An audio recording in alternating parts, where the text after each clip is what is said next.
février 1807, en Pologne, Napoléon gagnait la bataille d'Eylau au prix de pertes humaines considérables. 40 000 tués. Il aurait déclaré « Si tous les rois de la terre pouvaient contempler un pareil spectacle, ils seraient moins avides de guerre et de conquête. » C'est ce sujet qui fut mis au programme officiel du concours des musées en 1808. L'empereur voulant que l'on insiste plus sur son humanité que sur ses qualités guerrières.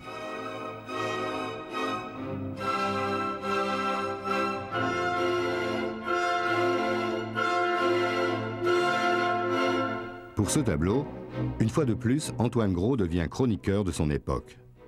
Il n'a recours à aucun personnage, à aucune allégorie mythologique ancienne. Il crée, lui-même, une nouvelle mythologie.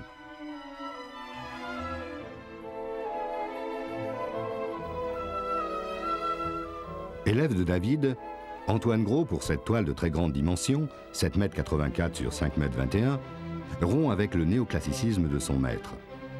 Par exemple, il abandonne tout esprit de composition équilibrée élément par élément. Au contraire, il divise son tableau en masses, mais pas selon des verticales et des horizontales, mais selon une oblique. Le bloc des morts est séparé du cortège des vivants par une zone de neige, comme enveloppée d'un linceul. Napoléon est isolé à l'intérieur du cortège, non par des moyens spatiaux et graphiques, mais par la couleur, celle de son cheval, à la robe claire et lumineuse, et par l'ampleur du geste impérial.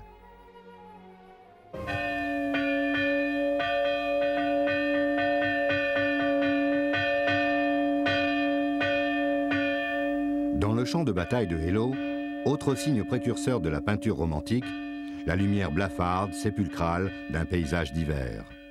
Et dans cette lumière, la présence apaisante de l'empereur investi d'un pouvoir mystérieux. Ce rôle de thaumaturge attribué à Napoléon était déjà le sujet d'un autre tableau d'Antoine Gros, Les pestiférés de Jaffa. En touchant le bubon d'un malade, il rappelle le geste des rois qui avaient le don de guérir les écrouelles par apposition des mains.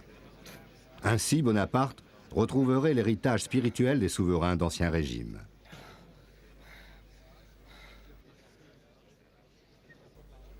Dans les pestiférés de Jaffa, contrairement à la bataille d'Eylau, l'espace est créé par des grandes zones d'ombre et de lumière. Les personnages debout sont éclairés comme sous les feux d'un projecteur, tandis que le reste du patio où règne la mort est plongé dans la pénombre. Au loin, la vraie lumière, celle du jour et des grands espaces, frémit et semble faire grésiller le ciel au rythme des canonnades d'une fin de bataille.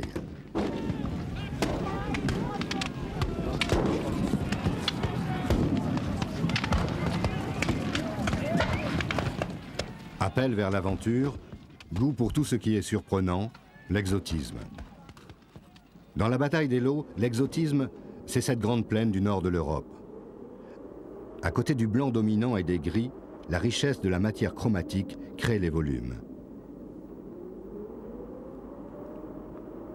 Dans les pestiférés de Jaffa, ce travail sur les couleurs est encore plus remarquable. On y reconnaît l'influence évidente de Rubens.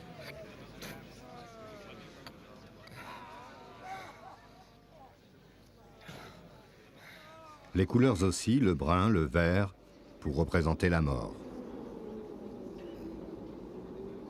Et toujours le contraste avec l'arrière-plan. La vie, la liberté, dans l'éclat du soleil.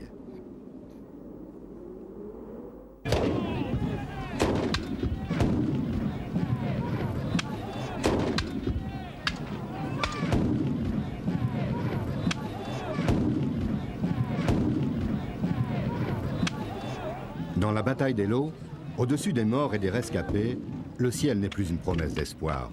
Il est noir et bouché. Les victoires de Napoléon sont de plus en plus incertaines.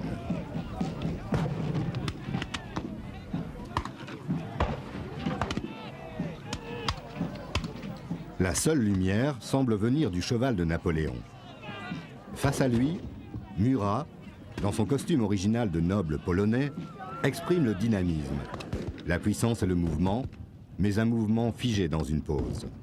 D'ailleurs, de nombreux personnages sont saisis ainsi dans une attitude déclamatoire, comme momifiés en pleine action par le froid et la glace.